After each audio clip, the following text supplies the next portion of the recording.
Hello, this week's video is a wee bit of a mixed bag. Here you'll see a graveyard on a hill, some charity shops, us doing a park run, and a soldier's head.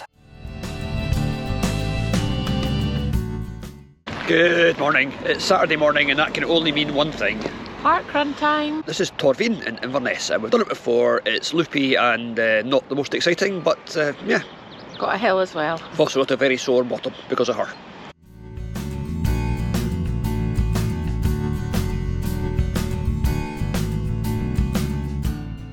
And how's this for Highland hospitality? They've got a machine to pay for the parking and a big notice about the parking rules, and then they've got a thing that says invitation to pay. We do not enforce parking on this site. So they've got all this stuff, and if you read the small print you don't have to pay, but the money that you pay does go towards the upkeep of the car park, so we've given them a couple of quid. So all the signs are in English and Gaelic, and as you can see the Gaelic for finish is finish. Yeah, Bex is ready to go, raring to go with this, yeah, that's a raring to go face. Yeah, as you can see we're both raring to go. Cycling 40 miles yesterday was not a great idea. I'm suffering for it every time I try to walk or sit down, so running is going to be a bit of a challenge. But all these people here are going to do it and we're going to do it as well. And this is the bit we all move to the start, and I figure out how much my legs and my bottom are going to hurt, whilst Bex goes racing off like a gazelle.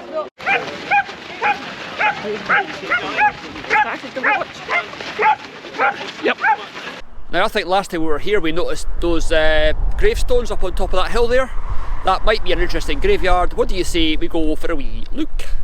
It's looking like quite a nice day, as it was yesterday, but today we do not have to cycle 40 miles, so we're not going to.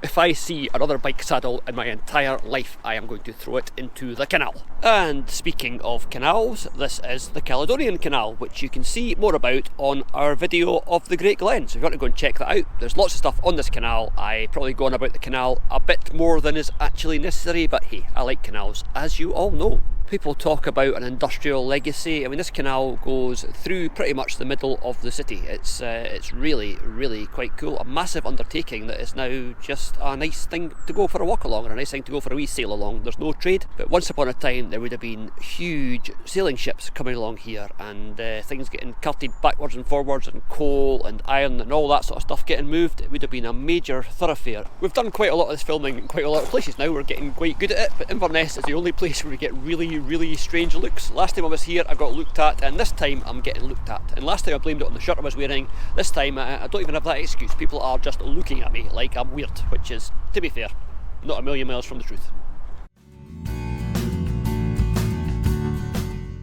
A quick consultation on Google Maps told us exactly where we were going, so we jumped in Mabel and we headed to find the cemetery, which we did actually fairly easily by our standards. Usually we'd get lost, but here we found the gate, drove in and found ourselves meandering up the hill in this really, really pretty graveyard.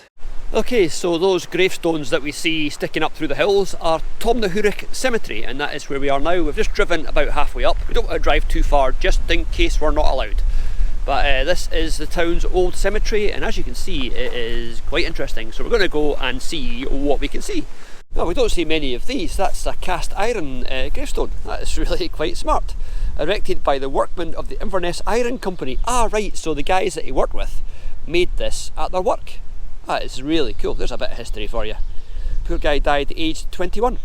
It's beginning to look a lot like better weather, and you get some cracking views over Inverness from up here, or you would if there weren't so many trees. I should have brought the drone, that would have given us even more altitude. Wow, this is really not a bad place to end up, is it? This is a really nice cemetery. It's got the right sort of balance of being looked after and being slightly unkempt and slightly overgrown. This is really nice. We like this, don't we? I know that organisations have their initials, but I wonder who Mice are. This is William Rhodes Mice. Maybe he's next to Brian Ferret Cat. It's just like a little forest walk, and then in the middle of the forest you find another row of gravestones. As Bex has just said, it must have been a bit of a challenge getting all the gubbins up here for the funeral and all the mourners and all that stuff. You know, as well as graveyards we like war memorials. Well, this one is a bit of both, because there is Sergeant Thomas Fraser of the 4th Seaforth Highlanders, who was killed at Ypres on the 1st of August 1917. It's not even little terraces of gravestones, they're just dotted about the hillside. This is the weirdest graveyard that we have ever seen. It's also by far one of the coolest. Yeah, Bex has just said, although she won't say it again, it's surprising how far up you are, because there's a road down there, and another road beyond that, and then another one probably beyond that. So this thing is crisscrossed with these little tracks. Oh, and a flight of stairs, so we must be getting towards the top of the hill, you would think. It certainly looks like we're getting towards the top of the hill, because we're now quite a long way from the bottom of the hill. There's quite a lot of up on this wee explore, but there's more stairs, and up there I can see some daylight, so hopefully that is the top of the hill. Let's go and find out.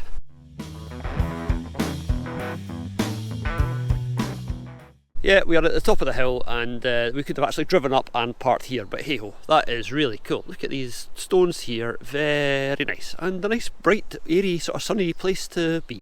And the last flight of stairs, hopefully that are going up the way, onto this rather nice avenue of old gravestones. How old are they? 1735, 1865. So not quite as old as the ones we usually find with the skulls and the crossbones, but still not exactly new. So we're going to go along here, and hopefully at the end of this path there'll be a nice view. Otherwise it's been a lot of walking for looking at lots of gravestones. This poor lady here, Mary, had all of these children dying. So this one died at 8 days old, 2 days old, 6 years old, and then a son and daughter died in infancy. How sad. That shows you the sign of the times, eh? This was Really an industrial sad place and probably not a very healthy place. These two children here must have been twins, 2 boys. One died at 2 days old and one died at 8 days old. What a shame. Oh, Bex has just pointed out this one. This is a memorial to the Queen's Own Cameron Highlanders, an army regiment, and this is the members of that regiment who are buried in this graveyard from 1948 going right back to 1886 with old Private Isaac McPhee up the top there. Now, we sometimes say these graveyards are for the great and the good. Well, there's Robert Weatherspoon, who was Provost of Inverness, and a little afterthought at the bottom, his wife Poppy.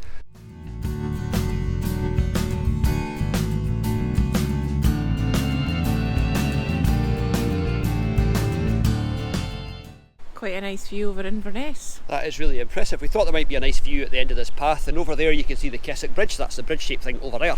And there's the Inverness, city of Inverness, sprawled out before you. More of the great and the good. That's Company Sergeant Major John Watt of the Queen's Own Cameron Highlanders, who died in 1916, and then I'm guessing his brother, who also died 1918 at Colchester Military Hospital. Clothier? What's a clothier? I don't know. Hugh Fraser was a clothier, maybe somebody who makes clothes or a weaver or something, just a posh name. I have no idea. Again, we'll find out and we will let you guys know. But look at the scroll that's got their names on it, being held up by this hand. Oh, there's another one of those hand things. So what we've got on this tombstone then? Another family that lost lots of children in infancy. William Fraser, Elizabeth Charles, Lizzie and Morton, who died in their infancy. Dear. That is the cross of sacrifice that you get on the graveyards in Belgium and France, the Commonwealth war graves. The sword is pointing down the way because they have finished fighting, they have done their duty.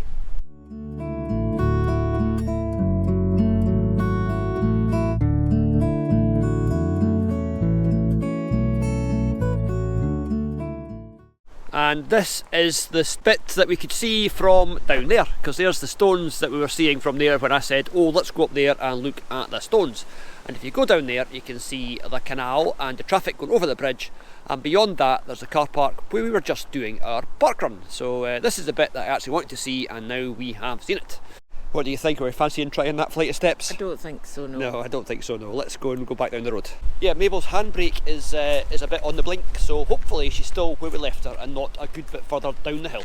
Walking around this graveyard, you really get an idea of what the life expectancy was like back in the day. This is the 1860s, and a lot of children aren't making it past a year. That must have been horrific for the parents.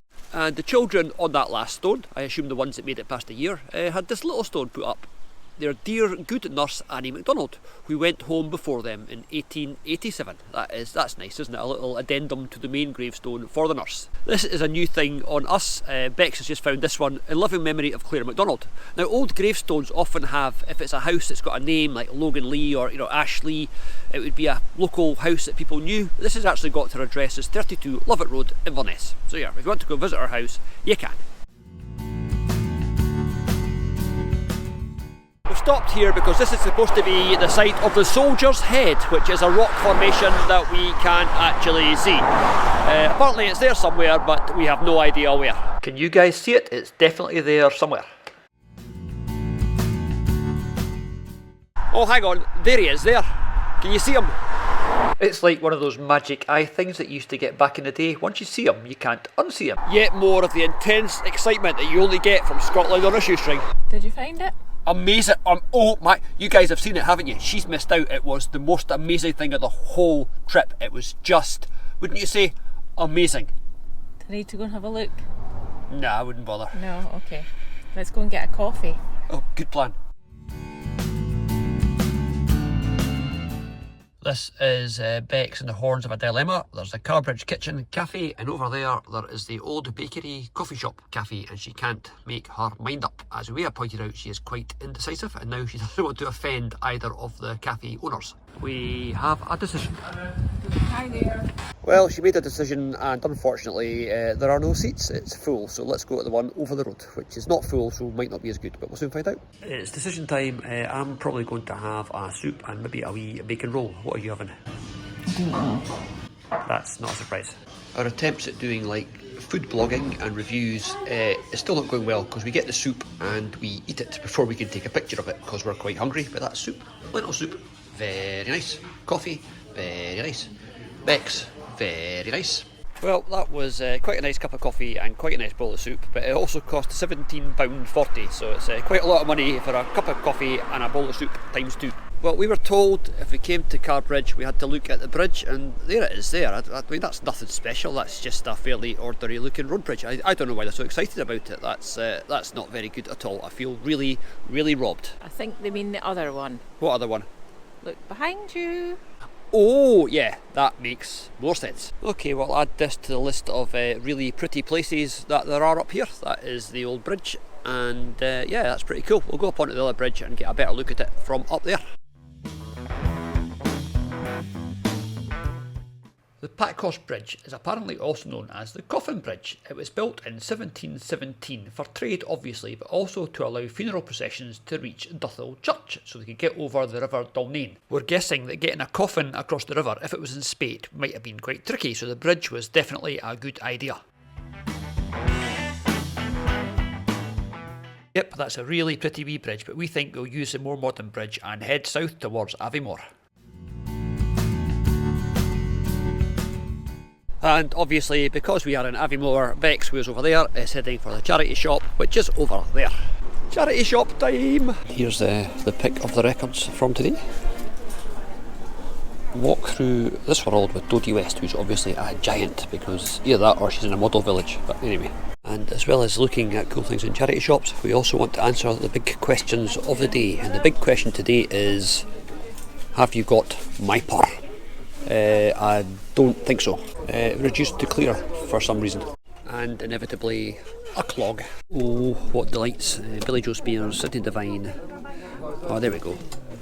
The Foundry Bar Band. I love these old record things. People used to buy these things and think, oh my god, I've got the latest album by Peace in the Valley or whatever. Oh dear, there. Welcome to Scotland. Anybody fancy a Welcome to Scotland album? Oh, the Golden Fiddle Awards of 1970 something. Ooh. This is about the busiest place we've been all week. I love really specific things you get in charity shops, like this key, 21st birthday key, which you can have for anybody who's 21. If they're called Helen. In a world that is increasingly politically correct, an Indian woman costume. Now you reckon that's a woman from India or from America? Judging by the feathers, I think they mean Native American, but fire action, the alarm is a loud shout. Yeah, so we're finding Aviemore a bit busier than it was yesterday, but it's still a nice wee place to visit. I think we've done the charity shops. I think Bex has gone up here because there's a place called the Coffee Pot. Although I could be wrong. If you're an Olympic gold medalist, you get a postbox painted gold in your hometown. And this is for a guy called David Smith, who was a gold medalist in the London Paralympics. So well done, David, and you've got your own gold postbox. You do walk about here and it's all nice and sunny, and you forget that it's really a snow sports capital and a winter sports capital. But if you look round over there, there's lots of big hills and mountains and things. This is the heart of the Cairngorm Mountains, and that is really what it's famous for, snow sports and all that sort of gubbins. We've come off the main road because it's full of people, and this is a little nice path that goes down under this bridge. The railway line's above us and we're going to go down here and see the bit that we cycled yesterday. What we're thinking of doing maybe for the next trip will be cycling south, so we're looking for a sign that says how far away things are, so we don't end up doing 40 miles when we actually only intend doing 20. We do like Aviemore, but now it's time to head back to the van and head towards home with one more stop. Still the yellowest thing in creation and still not be washed, but certainly still doing us proud. It's Mabel. And that was us done with Aviemore for this visit. We went back and collected Mabel and then started to head out of town. Now we knew where we were going to go because if you head towards the end of Aviemore, towards the south end, and then you turn left, it takes you up a great big long hill that we've ran down as part of a half marathon. Anyway, you drive up the hill and that takes you to Loch Morlich, which is absolutely beautiful. And we have been there before, but this time we've got a drone, so we're going back.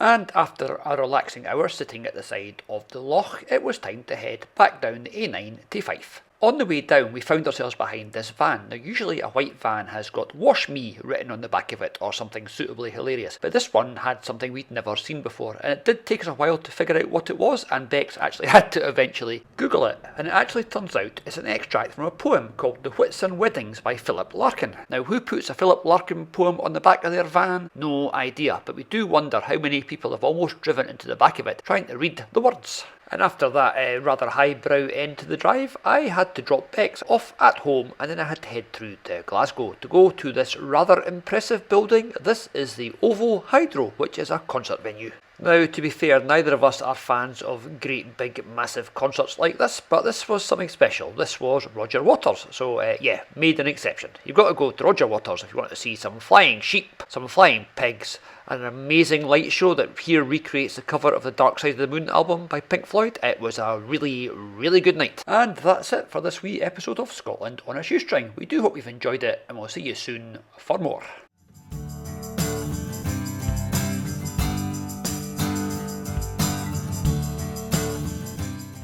De Niro, why are you looking at that wool? Yes, so De Niro has taken all of the wool that was piled up in the living room and he has brought it out into the garden. Maybe he thinks our garden looks a bit like black and white and it needs a spot of colour, but that's what he's done. And now he is over there with what I must assume is his favourite colour, because that's the only bit that he's taken to his bed to use as a wee pillow. Anything to say for yourself, sir? No, nothing at all? Why are you stealing wool?